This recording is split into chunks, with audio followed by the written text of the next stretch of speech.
Bonus Episode 9, The End of the Mexica.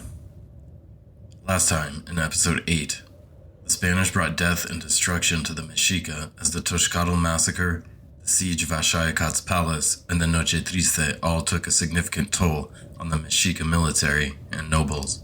But Cortes and his men were driven out. Amidst the rubble was a plague that would emerge to decimate the remaining populace, leaving just an ember of Mexica culture to resist. A light wind pushed across the burned but tranquil landscape of Tenochtitlan.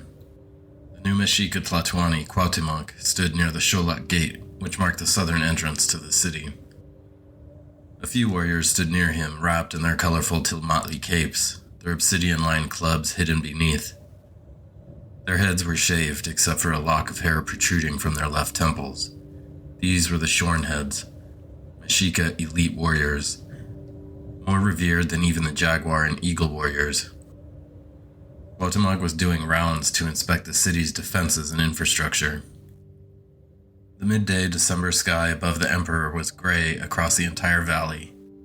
The air was chill, but not biting.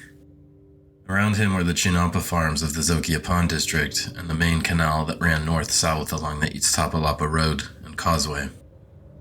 It was on this road 2 years ago that Moctezuma met Cortes amid a massive crowd, a trail of 200 nobles behind the Tlatoani.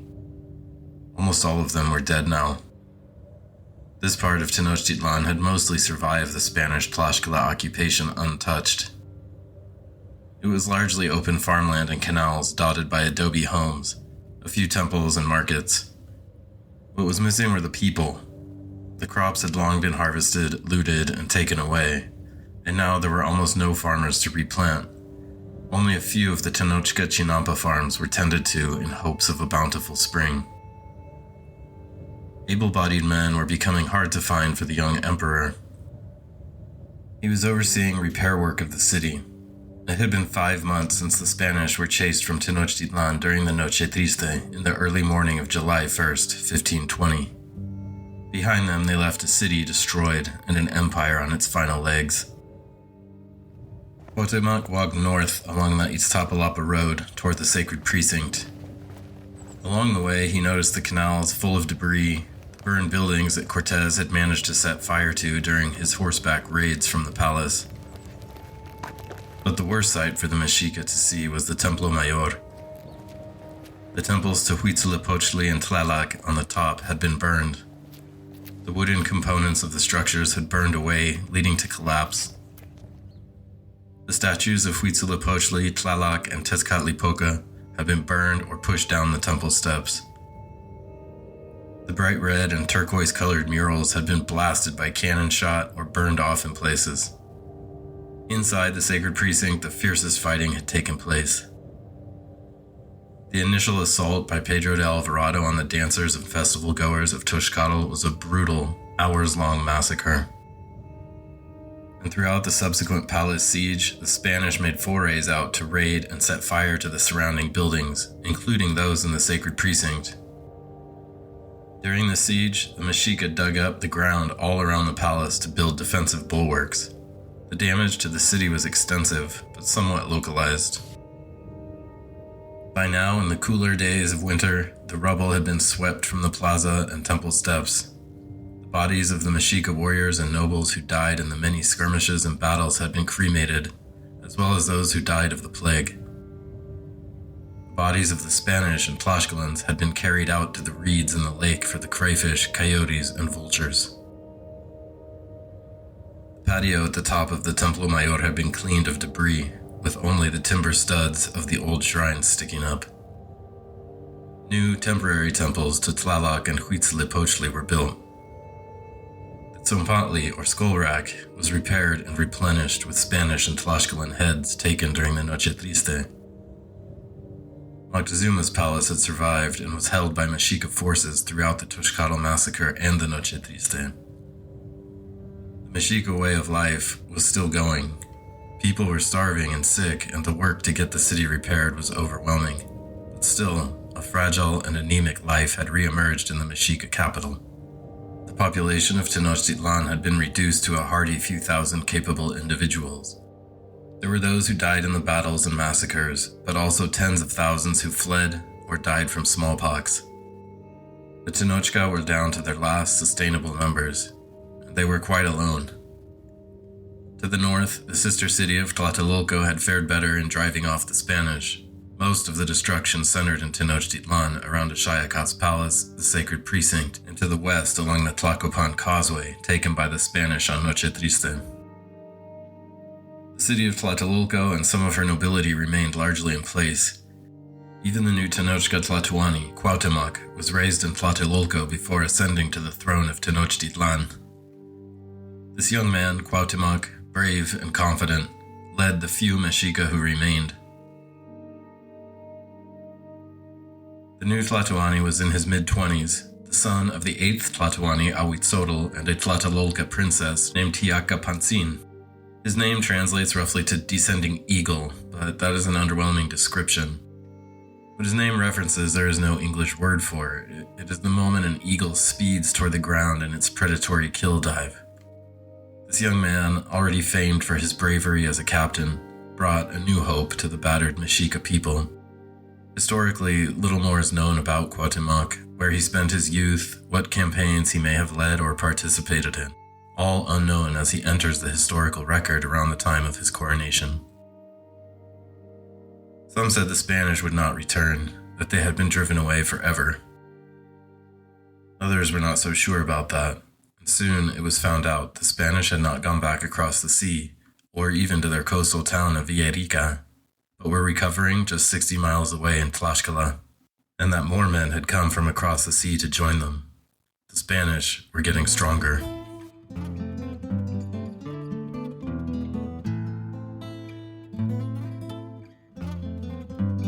Part 1. The March to Texcoco and the Tepeaca Campaigns. The forests of Tlaxcala were falling under the demand for timber. Cortes had ordered enough lumber for 13 brigantines to be built on Lake Texcoco. And so the Tlaxcalan lumberjacks headed up into the mountains for the oak trees requested by master boat builder Martin Lopez.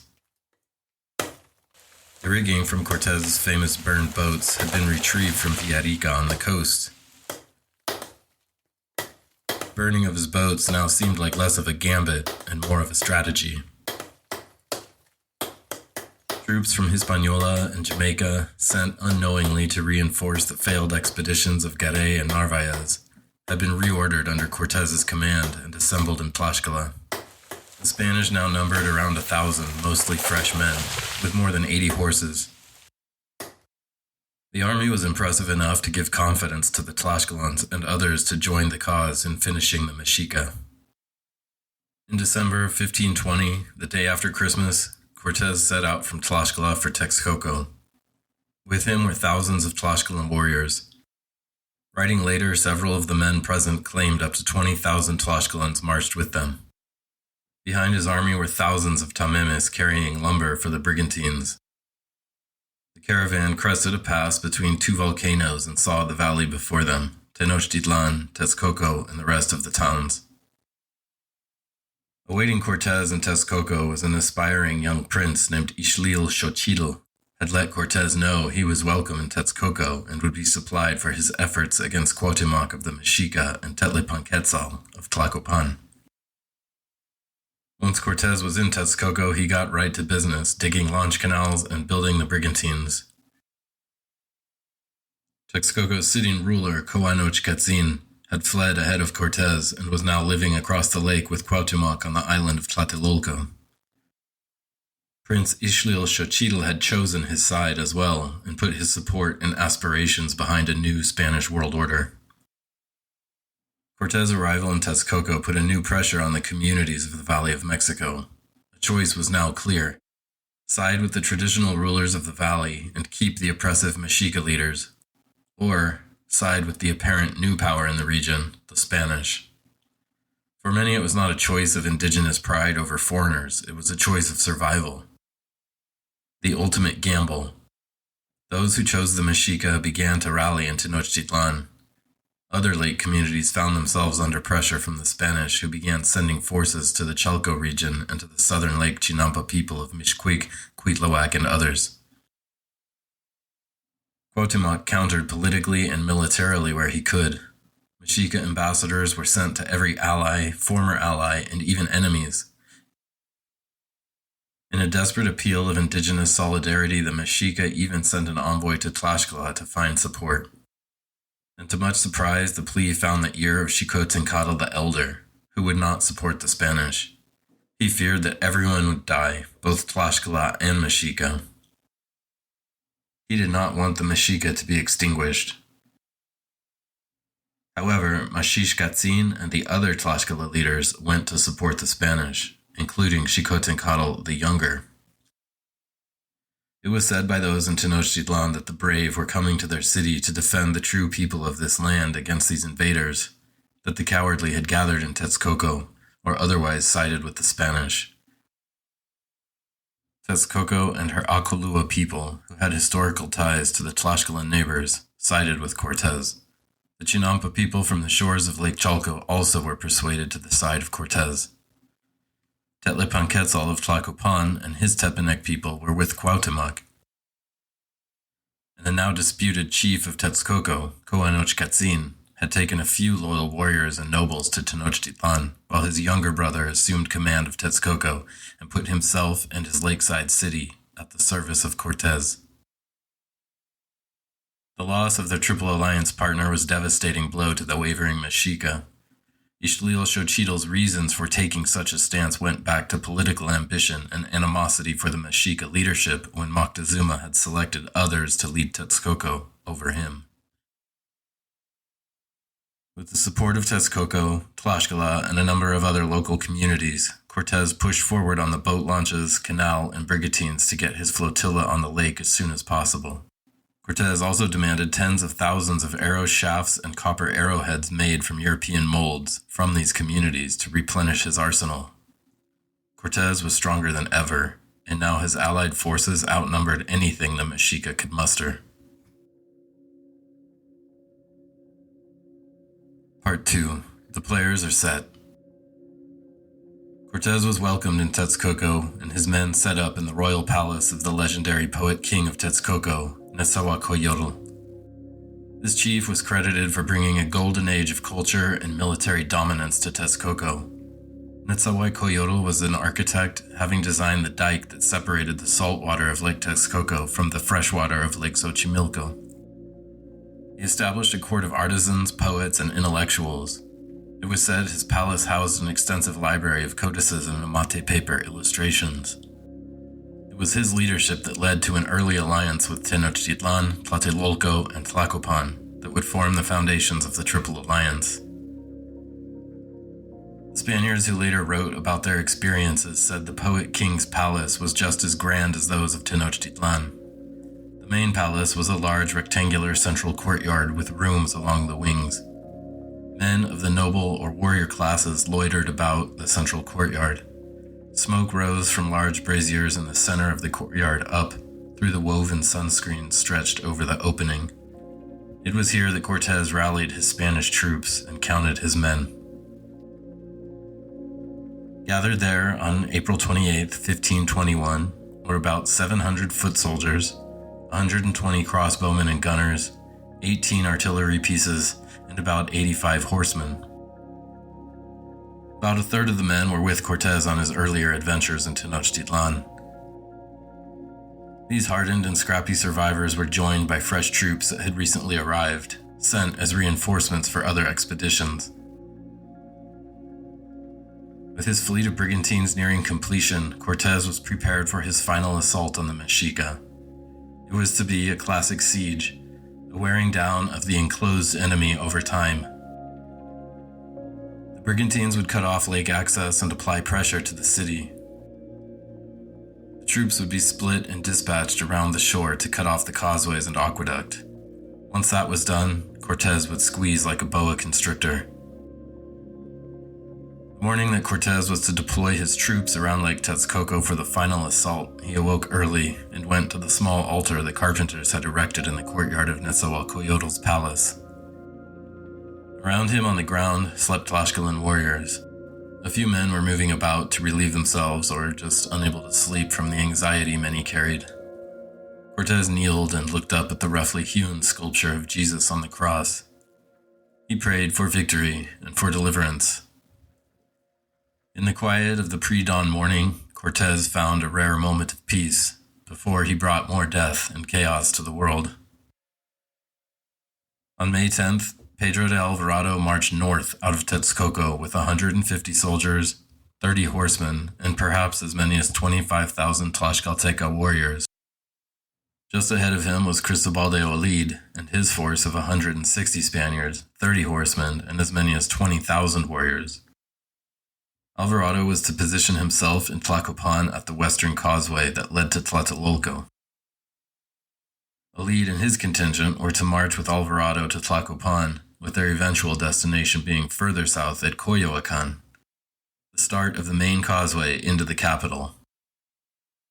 Once Alvarado and Olid were in place on the western shore, Cortes would dispatch Sandoval's force to Iztapalapa on the southern shore of the lake, thus completely controlling the southern entrance of Tenochtitlan.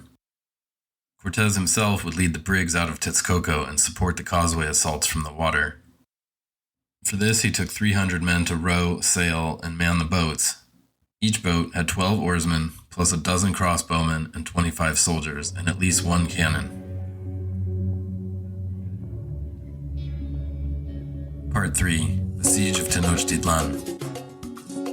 Alvarado and Olid took their forces north around Lake Texcoco, marching for several days until they reached Tlacopan. Most of the towns they passed through were abandoned. When they reached Tlacopan, they took verbal abuse from and skirmished with Mexica forces, but eventually took the town and palaces where they set up their base. Once they were established in Tlacopan, both forces were to send troops south to Chapultepec to destroy the aqueduct that fed Tenochtitlan. A mixed force from Olid and Alvarado's contingents marched on the sacred spring at Chapultepec, where they met a Mexica force stationed to protect the only freshwater source for the capital. After some fierce but fast fighting, the Mexica were routed and fled. The Spanish marched up to the aqueduct and smashed its wooden pipes. Water gushed out onto the ground and ran into the lake. In Tenochtitlan, the last of the fresh water trickled into the city until it stopped. No more fresh water would enter Tenochtitlan again. Once the water supply was cut, Olid continued south to his post at the base of the east-west Coyoacan causeway. Alvarado's men returned north to keep pressure along the Tlacopan causeway. In the south, the third force, led by Sandoval, found an easy march from Texcoco, but once they entered Iztapalapa, they faced stiff resistance from the Mexica-controlled town. Seeing the brutal fighting on the lakeshore, Cuauhtemoc dispatched his war canoes to Iztapalapa to cut off Sandoval, who had ventured out into a neighborhood built on the water. Sandoval's unit was pinned down under heavy fire from the lake. Mexica had breached the dike between the lakes, and the water level had risen, flooding parts of the town and trapping some of Sandoval's men. Cortes got word of the tough going and hurried to launch the brigantines, intending to break up the Mexica canoes and free Sandoval's men. Cortes led his 13 brigs out into Lake Texcoco. As they pushed southwest from Texcoco and drew closer to Iztapalapa, they saw hundreds of Mexica warriors on a tall, rocky island. As soon as Cortes had launched his fleet, they began to send smoke up into the air, signaling to the Mexica commanders around the lake that Cortes had launched his boats. Cortes turned the fleet toward this island called Tepepulco. He landed his men on the island and pushed up the steep face, but eventually managed to win the rocky outcropping where the Mexica had a small outpost. The smoke signals had carried their message, and canoes were now paddling hard toward the island and the Spanish brigs. This island, now a landlocked crag in the center of Mexico City, is still there, rising above the Santa Marta neighborhood, serving as a local hiking spot and late-night hangout for teens. Seeing the canoes rallying toward his fleet, Cortes got his men back to the brigs, and once they were manned and ready, he bided his time and waited for his moment. The initial contact between Cortes' fleet and the Mexica watercraft was a quick victory, as the cannons shattered the canoes and the fast brigantines, riding a fortuitous gust of wind, ran over the rest, sending many of the Mexica into the lake. Spanish oarsmen cracked the bobbing Mexica warriors in their heads when they could, or pushed them under the surface. Cuauhtemoc was forced to split his war canoes between Iztapalapa and Cortes' fleet. Eventually, they all retreated to the canals of Tenochtitlan. With Cortes' naval action, Sandoval was then able to withdraw from Iztapalapa and move to the town of Mexicalcingo, where he routed a small force and burned the town. Sandoval now controlled the Iztapalapa Peninsula and its southeastern causeway, where he was to apply pressure to the capital. Sandoval had done his work well in the city of Iztapalapa, where a year before the Spaniards felt as though they were lost in a dream, was now a charred pile of rubble, blood, and mud. All the glorious gardens and spring-fed pools were gone, the whitewashed plaster walls now a chalky ash, the dream now a nightmare. It was a juxtaposition of beauty and tragedy so stark that even the conquistador Bernal Diaz was forced to reiterate the cultural loss some 50 years later in his own book. On the west shoreline in Tlacopan, Alvarado's force was making pushes up the causeway, but taking heavy casualties from archers and slingers in boats. Whatever advances they made during the day were lost again at night. With Sandoval firmly in charge of the southern entrance to the city, and Alid and Alvarado holding access from the west, the loyal Texcoco prince Ixtlilxochitl was able to set up a supply line around the southern part of the lake from Texcoco. Following the victories at the island of Tepepolco and Iztapalapa, Cortes moved the brigantines to an island on the southern side of Tenochtitlan called Acachinalco. The main causeway ran through this island, and it housed the Xoloc Gate, considered the southern entrance to Tenochtitlan. Alid's men had fought their way up the causeway, and Cortes, in the brigantines, was able to hold the Mexica forces back long enough to land and establish a camp there at the Xoloc Gate. Alid and Sandoval moved some of their men to the island, where Cortes had seized and secured a walled courtyard. This outpost would be Cortes' main base of operations for weeks as they fought to gain access to the city. On the western shore in Tlacopan, Alvarado's men, which included Bernal Diaz, were locked in vicious causeway battles with the Tlatelolco Mexica. The Spanish would fight their way up the causeway, but find themselves obstructed by barricades and canals, then driven back by canoes full of archers and slingers, as well as fighters on the roads. The causeways had essentially blocked Cortes and the brigantines from crossing into the western part of the lake, which gave the Mexica free rein to deploy their canoes and shielded flatboats. The Tlatelolcas had a more developed water force and had two types of boats, dugout canoes and flatboats that had a wood and reed barricade erected on the front, essentially a floating wall to shoot from. Neither of these types of boats were very effective against the faster, more maneuverable, and better armed brigantines. But when they were allowed to mass, the Mexica could unleash hell from the water. After several days, Cortes finally opened a gap in the causeway at the Xoloc Gate, allowing two brigantines to get through and support Alvarado's group on the Tlacopan causeway. Once the brigantines had dispersed the Mexica canoes, Alvarado's men had a much easier time on the causeway. The first real heavy fighting of the siege of Tenochtitlan occurred in the Tlatelolco neighborhood of Nonoalco.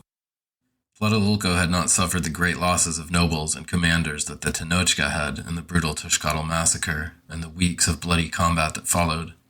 They still had strong men full of fury who brought hearty battle to the Spanish. To the south in Tenochtitlan, the Tenochca Mexica were finding it difficult to raise a solid defense. The battles turned to a daily struggle over the canals. Both Cortes in the south and Alvarado in the west struggled each day to fill the canals and allow the horses to run freely. The strategy was to burn and flatten any buildings they could and use the rubble to fill in the canals. The goal was twofold. Mexica troops used the houses to hide in and shoot projectiles from, so eliminating them was strategic, but also allowed the debris to be used as fill. In this way, the Zoquiapan and Moyotlan districts of southern Tenochtitlan were destroyed, the houses razed, the canals filled in. And each night when the Spanish retreated, the Mexica would come to dig out the rubble and open the canals again to keep the horses on the far side of the water. This is how the erasure of Tenochtitlan began, by filling the canals and systematically destroying the homes, farms, bathhouses, and temples. In these types of incremental battles, the siege of Tenochtitlan lasted for 2 months. Mexica kept a steady rain of projectiles on the Spanish at all times, even in their camps. Despite the valiant fighting of the Tlatelolcas, Alvarado's men had made it across the causeway and established a camp in the Tenochtitlan district, just over half a mile west from the Tlatelolco Sacred Precinct and the Great Market. In Tenochtitlan, Cuauhtemoc struggled to distribute his dwindling Tenochca troops accordingly between the southern pushes of Cortes, Sandoval, and Alid. Hunger, disease, and war were taking their daily toll. Tlatelolco was holding their own against Alvarado, but the Tenochca were fading. Cortes's brigantines had found ways to navigate the interior canals of the city and were able to support the ground assault on the main causeway to the Huitzilan area, just a few hundred yards south of the Tenochtitlan Sacred Precinct. After 60 days of back and forth fighting for incremental gains, filling canals over and over, Cortes was able to push all the way to the walls of the Sacred Precinct. With control over the plaza in front of the precinct's southern gate and Moctezuma's palace, Cortes was able to get a cannon up to the front and aim it at the Eagle Gate, the southern entrance of the Mexica's most sacred space. The Spanish cannon shattered the stone eagle statue at the entrance to the precinct, but the Mexica fought fiercely, and on the first night they held. The Sacred Precinct and Moctezuma's palace remained in Mexica hands, and the Spanish retreated down the causeway again as night fell. The Spanish retreat was panicked enough that they left the cannon behind. Mexica took the cannon and pushed it down a street and into the lake. Having neither powder nor shot, the best the Mexica could do was to remove it from the battlefield. A small victory.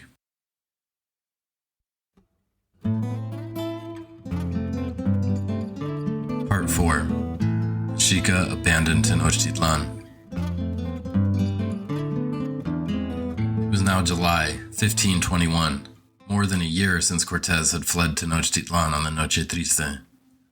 Early in the morning, Cortes scouted the battlefront at Huitzilan and saw the Mexica had not emerged from Moctezuma's palace or the Sacred Precinct to repair the canals and barricades. Beyond the rubble-filled canal, Cortes could see a lone Mexica lookout on the wall, wrapped in a cloak, watching. It seemed the Tenochca were no longer able to perform certain critical defensive functions. They could no longer remove the debris from the canals. It was time to bring everything he had. The cannons roared to open the day's fighting. Cannon shot ripped into the walls surrounding the Sacred Precinct. They shattered the side panels of the Templo Mayor. The Tlaxcala and Spanish soldiers rushed through the gun smoke and poured into the Sacred Precinct, slashing and stabbing at the few Mexica soldiers willing to fight. The Spanish force rushed into Moctezuma's palace, smashing and looting anything they could get their hands on. These victories also encouraged other communities to rally to Cortes. Seeing their enemies weakened, some were eager to finish the Mexica, the brutes from the wastelands of the north who had cruelly seized power in the valley. Texcocans and Chinampa people now flooded back to the battles in support of Cortes. Tlaxcalan reinforcements led by the general Chichimetecle arrived. In a twisted Tlaxcalan subplot, Xicotencatl the Younger turned his back on Cortes and returned to Tlaxcala in order to steal land from those who had gone to support Cortes. He would be hanged for this recalcitrance. The camp at Xoloc was now like a small town as warriors staged there for action in the city.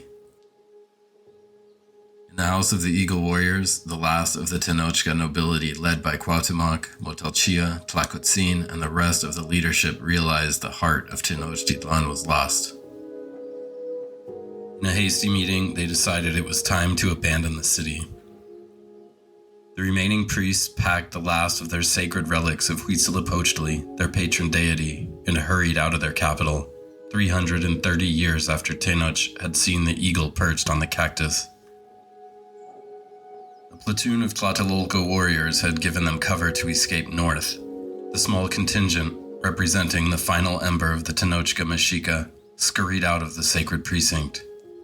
Motelchia looked back at the smashed and slumping Templo Mayor, at the smoke rising from the Calmecac where young nobles were educated.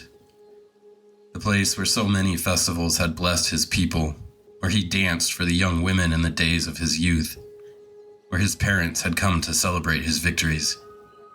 those memories now buried in the rubble. All the knowledge and culture of the Mexica now sat in the minds of a few hundred survivors and the relics they carried to the final refuge of their people, Tlatelolco. Part 5. Cortes gets routed. Cortes could taste his conquest. He could see the end. Just a few raggedy bands of Mexica to eradicate, and surely these dirty, starving people would emerge and declare peace. With the Sacred Precinct of Tenochtitlan under his control, Cortes looked north toward Tlatelolco. Alvarado had the Tlatelolco Mexica occupied for weeks in street fighting with little progress, but Cortes had now opened the southern front and was ready to apply pressure to the last Mexica holdouts. Eager to put an end to this years-long endeavor, and so tantalizingly close, Cortes rallied a few hundred Spaniards and Tlaxcalans to pressure the Mexica on their southern flank, to split the enemy force with Alvarado, who was still bogged down in Nonoalco. As Cortes and his few hundred men rapidly pushed north from the Sacred Precinct, his men got sight of the Tlatelolco forces and gave chase. Cuauhtemoc's men retreated across a canal, and the eager Spanish jumped in, crossing the water in pursuit. Cortes, neither able to control nor support the men from horseback, saw the unfolding disaster as his men were now emerging on the far side of the canal in full view of the Mexica, who showed no mercy. Cortes had not faced the Tlatelolco Mexica yet, and their ferocity and strength felt like a new level of combat over the fading defense of Tenochtitlan. The men were not to cross canals until they were filled, allowing the horsemen to attack. In their eagerness to claim final victory, the Spanish had broken ranks and gotten mired in the water, where they were easily killed and captured by the stronger Tlatelolcas. Cortes jumped from his horse and ran to the canal to help pull his men from the quagmire. Many Tlaxcalans and Spanish had been clubbed to death. Some were captured and dragged off screaming. Even Cortes found himself in the grasp of the Mexica, being pulled by his limbs into the canal. A man named Olea savagely attacked the would-be captors, freeing the captain from a death that certainly would have changed the course of history. In the scuffle, Cortes's page, Guzman, was captured and taken away. Olea was killed later in the battle. By the end of this failure, between 45 and 60 Spanish soldiers and a few horses had been killed or taken. A few hundred Tlaxcalans suffered similar ends, but Cortes had escaped the clutches of fate once again, and he returned, muddied and bruised, to the Sacred Precinct, where a forward base had been established. That night, the men in Alvarado's camp heard the large drum in the Tlatelolco temple come to life, its booming sound echoing through the city. From their Nonoalco camp, Alvarado's men found their attention grabbed as priests ascended the temple steps with torches. Like some morbid machine of death, the temple came to life with sound and light. Priests led the way, ascending the temple steps with torches. Behind them, warriors dragged their Spanish prisoners, captured in Cortes's failed charge. The drums boomed. Each man faced his fate differently. Some screamed in fear, others proclaimed their love of God, while others cursed the Mexica. All of them were bent backwards over the sacrifice stone, and their chests opened, hearts removed, and their bodies shoved down the steps. Then, like an arcade at the end of the night, the music stopped, the torches disappeared, and the Mexica gods were sated once again. The next day, Cuauhtemoc sent 5 heads to Alvarado, his men tossing the mangled craniums at their enemies, claiming the heads were those of Cortes and the other captains. And to the south, they threw other heads at Cortes's men, claiming that these were the heads of Alvarado and his captains. With communication between the camps taking 2 days, it was a clever play to dispirit the Spanish. But the Spanish messengers eventually sorted out the ruse. While these sacrifices were a stunning and dramatic blow to the Spanish, it was mostly a symbolic victory, shocking as it was. By this point in the siege, it was clear that the remaining Mexica had only lost ground and people. Their fate seemed laid out before them. But Cuauhtemoc had vowed to protect his people to the last, and so he continued to send platoons out. The attrition on Tlatelolco forces was severe as the dehydrated and starving warriors struggled to sustain any kind of fight, while the Spanish seemed to gain strength each day. The main Spanish Tlaxcala Texcoco base was still at the Xoloc Gate in the south. Here, Cortes re-evaluated the Tlatelolco Mexica and their capabilities. His new loyal ally, the Texcoco prince Xochitl, advised him not to march on Cuauhtemoc, but to cover the lake and cut off deliveries of water and food that were arriving at night by canoe. Similarly, access to the Tlayacapan causeway in the north had to be cut. Cortes heard this advice and dispatched Sandoval from the south to the north, where he could halt supplies along the causeway there. The brigantines were ordered to spread out over the lake surrounding Tlatelolco and to hunt supply boats. From the mainland, there was still some support for the Mexica, and the northern causeway to Tlayacapan had allowed for some warriors to arrive. Among them was a warrior from Teotihuacan named Tlatelolco. His bravery was unmatched as he moved through the cityscape in the shadows, at times ambushing unaware Tlaxcalans or Spaniards, slicing silently into their ribs with his obsidian knife. At other times, he wore shining golden armbands and the full regalia of a captain, leading troops valiantly, crushing bones with the Macuahuitl club. The Mexica said he was a shapeshifter, a jaguar in the night, and a brave warrior in the sun. Some of his victims were decapitated, their heads sent to former allies of the Mexica to show that victory was possible, and to come fight with them. One community that heard the call was a region now called Cuernavaca. Cortes had already run through there, but again they rallied. It was enough of a distraction that Cortes had to send Andres de Tapia south to put them down, which he did. Still, warriors trickled in to support the Mexica right up until Sandoval took the northern causeway. The suffering in Tlatelolco greatly increased once Sandoval and the brigantines had crushed the covert canoe shipments and the causeway had been closed. Now it was just the rotten maize, the flesh of taken enemies, the roots of plants, and brackish water from a dirty well. The sickness and misery were infinitely compounded on the remaining Mexica, huddled in a small, walled area in the northeast of Tlatelolco called Amichak. Part 6. Amichak. Cuauhtemoc found himself back in his native Tlatelolco by force, having lost Tenochtitlan to the advancing Spanish and Tlaxcalans. He had returned to Tecpan, a center of political control tied to the great Tlatelolco market. It was a building that had been the administrative center for taxing and resolving conflicts at the market. Now Cuauhtemoc had made it his headquarters, deploying troops in cycles to the front against Alvarado, and now to the south against Cortes as well.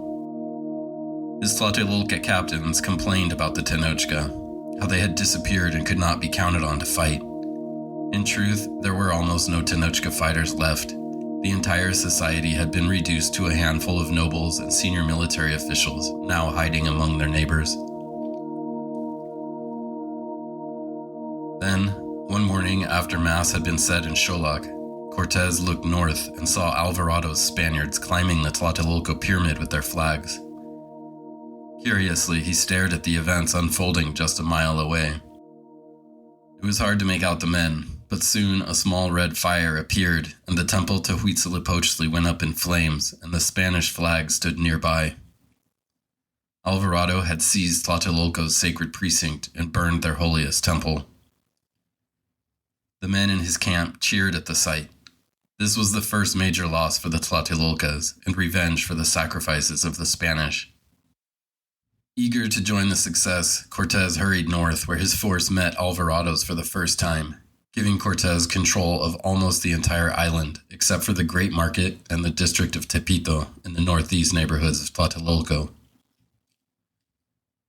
Cortes and Alvarado joined forces at a place called Yacacolco and marched on the Great Market. With little resistance, Cortes and a few horsemen entered the market and charged their steeds around the huge enclosed space. Whatever Tlatelolcas had been there were quickly killed or chased out. With control of the market, the Sacred Precinct, and the bulk of Tenochtitlan, Cuauhtemoc and his few remaining soldiers retreated to Amichak, the small fortified courtyard where their elders, women, and children were huddled. The Mexica, who once controlled an empire that reached from the Atlantic to the Pacific, now were cornered in one small neighborhood, starving and huddled amongst their dead. So numerous there was nowhere nor enough manpower to cremate them.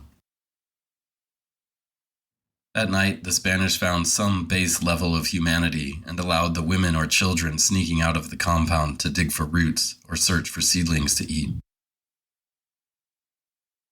The once noble Mexica, the royal courts and trade networks of Tamemes, the great festivals and flower wars organized against their enemies, all gone. Among the sickly and starving and dead, Cuauhtemoc walked with his few remaining advisors, including Moctezuma. He looked at the miserable women and children and saw the end. There were no more armies, no more supplies, and no more hope. He stopped near a frail old woman. In her mind were her favorite memories of shopping in the great market with her mother. Cuauhtemoc thought of her and about surrendering. He thought of those taken by their enemies, whose foreheads were tattooed, marking them as slaves. He thought of the young women converted to Christianity and married off to these disgusting invaders. He could not see another Mexica woman abused, another warrior enslaved, and so he decided the end of the Mexica would come from their ultimate sacrifice, a noble death in war. Cortes had set up a sort of meeting table on a platform in the center of the market.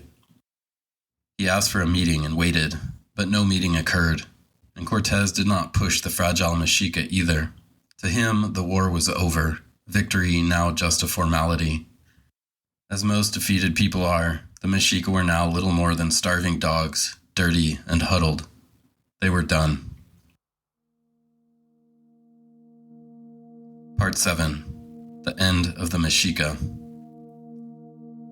There were a few items the Mexica had carried with them to their final holdout in Amashak. Among those items was the ritual owl battle suit of Huitzotl. It was said the wearer of the Quetzaltecoatl owl suit could not be defeated. Cuauhtemoc walked among the few remaining warriors and selected the bravest still alive and capable, a man named Tlatelolco. A few women helped dress him in the suit as Cuauhtemoc spoke to the remaining leaders and warriors. This was the uniform of my father, Tlatoani Huitzotl. Let Tlatelolco wear it into battle. Let him fight the enemy in it, and let him die in it. Let him dazzle the enemy and show them something of what our strength was, and perhaps he can save us from this horrible fate. The Quetzal Owl was given 4 warriors to escort him, and the sacred bow of Huitzilopochtli with a quiver of arrows they had saved. The shining silver and white Quetzal Owl suit made the warrior inside a fearsome spectacle. His face peered out from the mouth of the owl-shaped helmet, framed by the finest white owl feathers. The warrior shined, contrasting deeply with his people, whose dirt-covered skin was stretched over the famished and sallow faces that looked back at him from the shadows, their last hope. On his shoulders rested the entire fate of the Mexica people. Tlacotzin, the Cihuacuatl, or High Advisor to Cuauhtemoc, spoke to the owl warrior. Carry the sacred bow of Huitzilopochtli and aim it well, for the fate of our people is dire, and only you have the chance to pull us from this end. May the gods choose to bless you. The people who could still manage came to touch his hand and offer their blessings. And then the owl warrior and his 4 companions dropped over the barricade into hostile territory. And for one last brutal night, hunted in the darkness, the Spanish felt the pain of Mexica obsidian.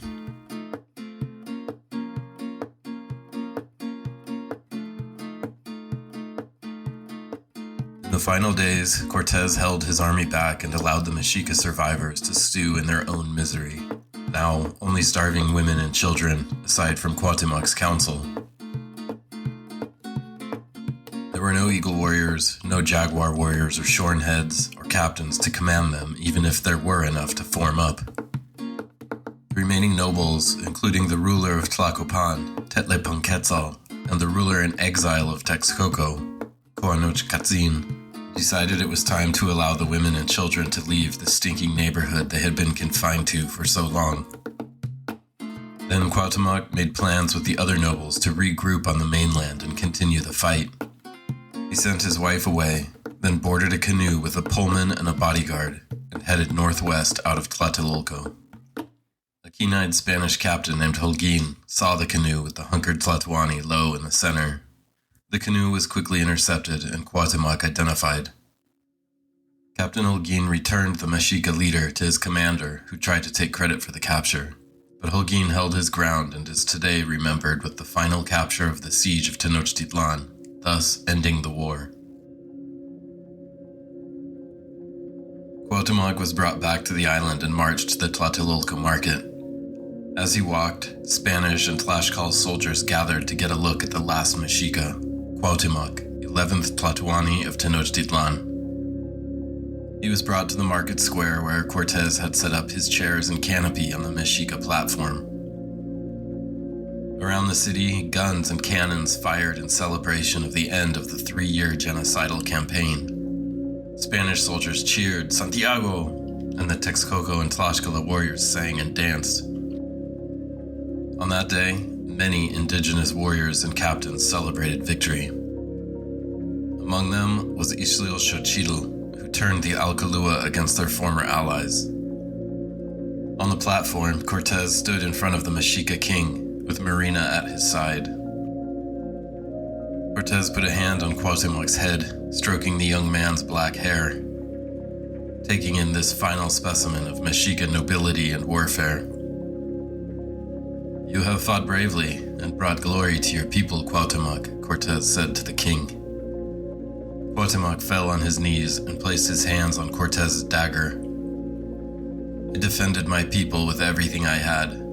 Finish your mission and take my life. Let me die a noble death," he begged. Surprised at first, Cortes took in the sight. He grabbed the young king by the armpit and raised him to his feet.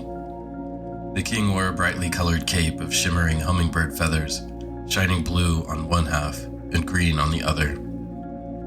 The cape was damaged and dirty, but it was the finest that Cuauhtemoc had. Behind him was Tenochtitlan of Texcoco and Tlaquepaquetzal of Tlacopan. The 3 rulers of the Triple Alliance stood, bound, before Cortes.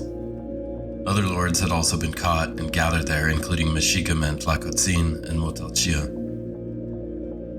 There were few more noble words as Cortes immediately got to business, demanding of the men the location of the gold. Cuauhtemoc, somewhat stunned at this pettiness, replied that all his belongings were in the canoe. Everything else had been stolen by the Spanish, Tlaxcalans and Texcocans, and others who pillaged the unguarded city in the wake of the Spanish advance. Tlacotzin spoke up. "Did you not take it all from the palace of Ixayacat and turn our treasures into bars? That is where the gold is," the noble snapped at Cortes. "It was lost when my men were murdered at the Tolteca Canal," Cortes replied through Marina. Unsatisfied, Cortes had Cuauhtemoc and Tlaquepaquetzal tortured, their feet put to flames in hopes they might reveal the location of the missing Aztec gold. But they did not know where it had gone. These men had been preoccupied with saving the remnants of their people. The gold had been dropped in the canal, pilfered by the people of the land and taken away in bits by anyone with a place to put it, including the Spanish. It was not only the nobles who were shaken down, but as the women and children fled the island, the Spanish had checkpoints at the causeways. Everyone who passed through was strip-searched for food and treasure. At times, skirmishes erupted as some men or groups of women still summoned strength to fight upon seeing the violations set upon their women. Whatever Mexica men survived had to find ways to meld into a new society where the Mexica were a disgraced and fallen people. And so the few remaining Mexica melted into the wider diaspora of the valley communities. Noble women were married to Spanish captains, and the symbolic remainder of their leadership was now chained by Cortes. Part 8. The Valley After the Mexica. A bold vision was set for the city. Cortes would build a new, shining European-style city right on top of the old Mexica capital and personally oversaw the layout and building of certain civic buildings. The bones of the empire were still in place, and a new Spanish world could be built over the roads and cities of this new land. As has been done by Christian conquerors many times before, the symbols and materials of the native people are merged with Christianity. Their sacred sites become churches. Even the native festivals and traditions morph and mingle to create new traditions, like the Day of the Dead, which brings indigenous imagery and concepts of death to a Christian worldview. With many of the canals already filled, the Spanish got to work dismantling whatever remained of Tenochtitlan and Tlatelolco.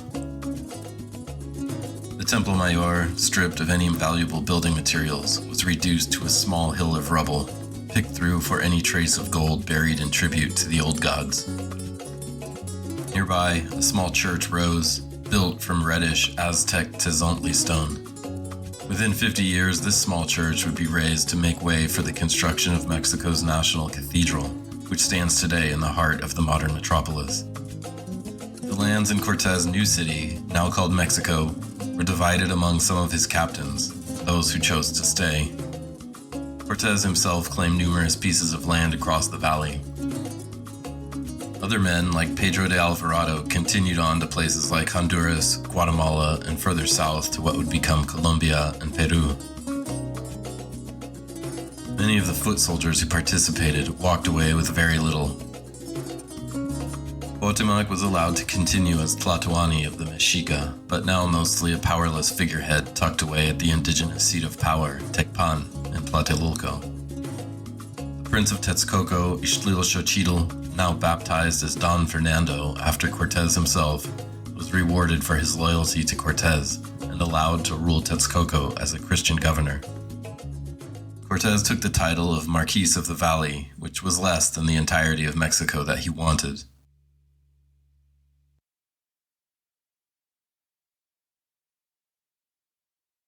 Conquest was a cutthroat business, and soon Castilians were pouring into the new land that Cortes had conquered.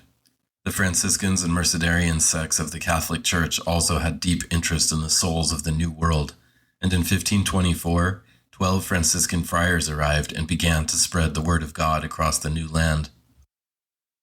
They were received by the indigenous people of the valley, and eventually, despite some pushback from the remaining Aztec clergy, Christianity came to dominate the people of the Valley of Mexico.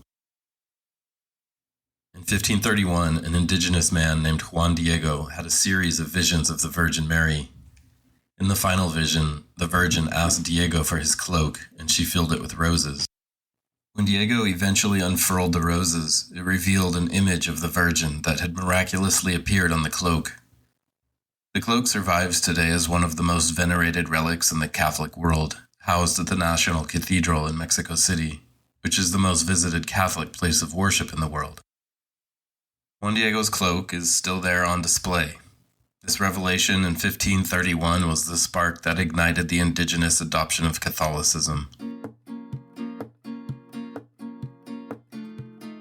It was said that the streets were littered with homeless, blonde-haired mestizo children, the product of attempted marriages, rape, and other ungodly unions of conquistadors and indigenous women. Many of the former people of the valley were now homeless, the Florentine Codex noting many lived against the walls of houses. Over the next decades, Tenochtitlan was dismantled and buried under the streets of a new colonial metropolis. The water sources that fed the lakes were diverted for farming or drinking. Other parts of the lake were dried out intentionally for farmland, and section by section the lakes disappeared. Spanish ranchers immigrated into the new land, and their cows, pigs, and horses quickly spread across the land from Villarrica to Mexico City and beyond. With them came the ways of the vaquero, the ranchers, and the bullfights. Disease continued to ravage the indigenous population as Spanish conquistadors and missionaries pushed to every valley, hilltop, and peninsula in Central America in search of treasure and souls. Cortes himself led expeditions to Guatemala and even made it to the Pacific Ocean. His ship entered the bay at what is now the resort town Cabo San Lucas, but But seeing little beyond a family of scrawny, naked people and rocks, he moved on, establishing La Paz 100 miles north.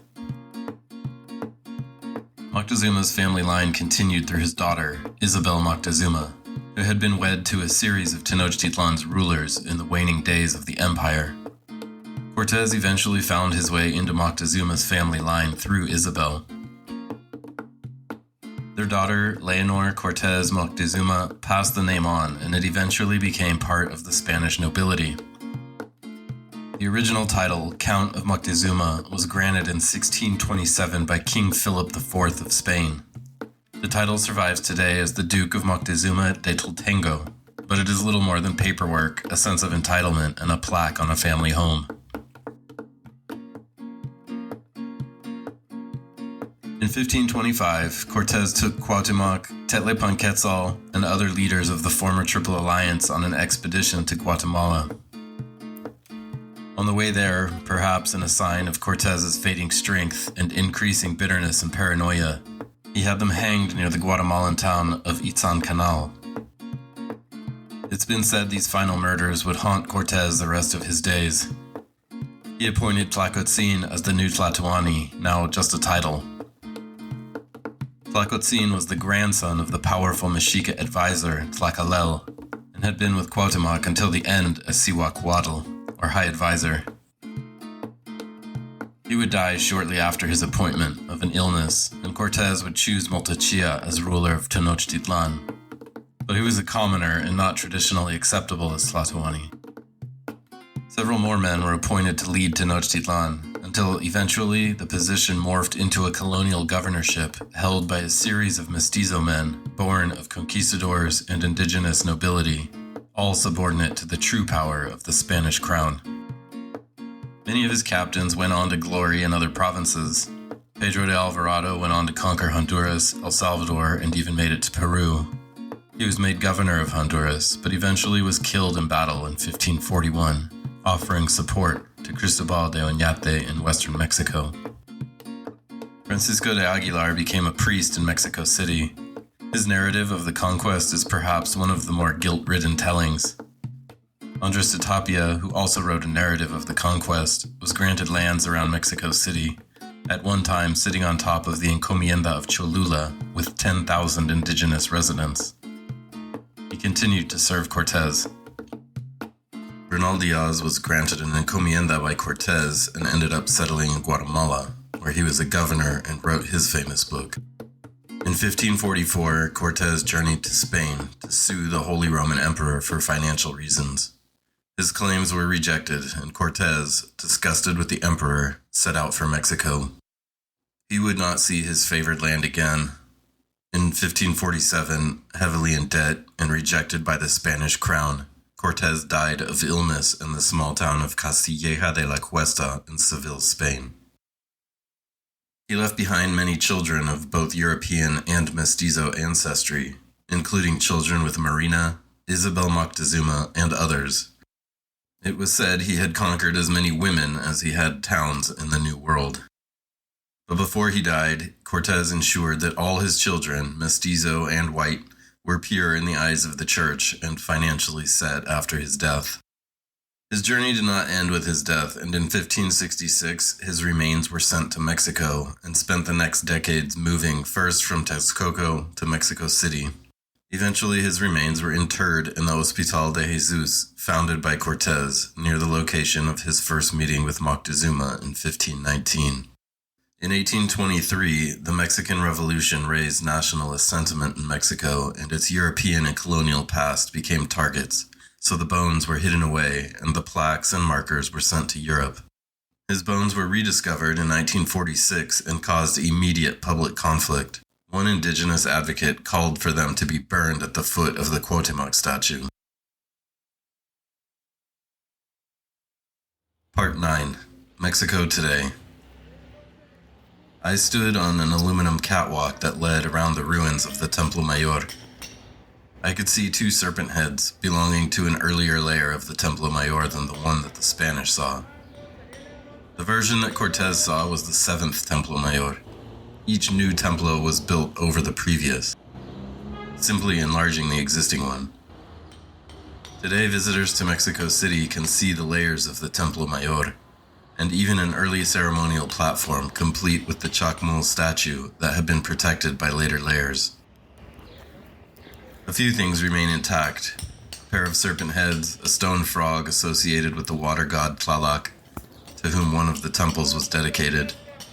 A replica of the Coyolxoqui stone sits at the foot of stairs that haven't reached the temple patio for half a millennium. The original stone is housed nearby in the Museo del Templo Mayor, an incredible museum to visit. The catwalk continues along the side of the ruin, where it's easy to see 5 of the layers. Several staircases rise up, maybe 15 steps, layered back to back, each staircase once being the main walk on the front of the Templo. Now they've been sheared off, part of the destruction and looting of the Templo Mayor by the Spanish. Buried in the layers were valuable sacrifices of gold and silver. This incentivized the Spanish to fully excavate the layers, assuring the building's nearly complete destruction. Nearby, the foundations of smaller temples sit, once the site of colorful festivities and later raided by conquistadors. The Templo Mayor was buried under a layer of rubble, then colonial-era houses and later modern residential buildings. In the late 70s and 80s, momentum around excavating the site picked up. Archaeologists found a corner of the Templo and other bits that gave away its location after 450 years, hidden below the upscale residences of Mexico City's wealthy. One of those key finds that spurred interest came in 1978, when workers from the city's electric company uncovered the Coyolxoqui stone, the massive stone that sat at the foot of the Templo Mayor and was the place where sacrificed bodies came to rest. A small temple to the wind god Ehecatl was discovered in what would have been southern Tenochtitlan while digging a subway tunnel. The main temple to Ehecatl was also recently discovered in the Sacred Precinct under the shops along the República de Guatemala Street. Today, people can visit this temple, now excavated and restored in a basement. Across a plaza from the Templo sits the Catedral Metropolitana of Mexico City. Construction began in 1573, almost 50 years after the conquest, and its assembly took more than 250 years. Materials from the Mexica temples and palaces were poached for the emerging colonial capital. Beneath the cathedral lay the foundations of numerous Mexica temples, the Sacred Ball Court, and the southern part of the Zompantli school rack. Like the city now emerging from under Mexico City, the Mexica themselves are being revived through scholarly work and museums like the Museum of the Templo Mayor, and in culture as modern Mexicans rediscover the stolen culture of their ancestors. The stories are told in narratives like this podcast or the incredible online webcomic Aztec Empire by Paul Guinan and illustrated by David Hahn. Other creators keep the visual look alive, like the artist who did our logo, Michael Vasquez. The society that thrives in Mexico today is sometimes called mestizo, a culture and people of mixed European and indigenous blood. If you recall, the Spaniard discovered by Cortes on his first trip in Cozumel shipwrecked 8 years previous. His comrade had fathered mixed Maya and Spanish children, perhaps the beginning of Mexico's mestizo culture. Today, Mexico is a land of color, flavor, and music, all a callback to the rich tapestry of cultures that thrived before Cortes. The story of Cortes, Moctezuma, and Marina, the bilingual woman who facilitated it all, is today a controversial story of heartbreak, pride, national origin, and one of mankind's greatest tales. Next time the Mexican flag comes into view, take a look at that eagle on the cactus and think of Tenoch leading the Mexica from Aztlan to their promised land in the Valley of Mexico. And think of the grandeur of Moctezuma and the fire of Cuauhtemoc. Think of the greatness of the Triple Alliance and also of those dark days in Tlatelolco as the last Jaguar warriors stood guard on the walls of Amashak, proudly guarding their ancestors, their gods, and the last of their people. Think of the Mexica.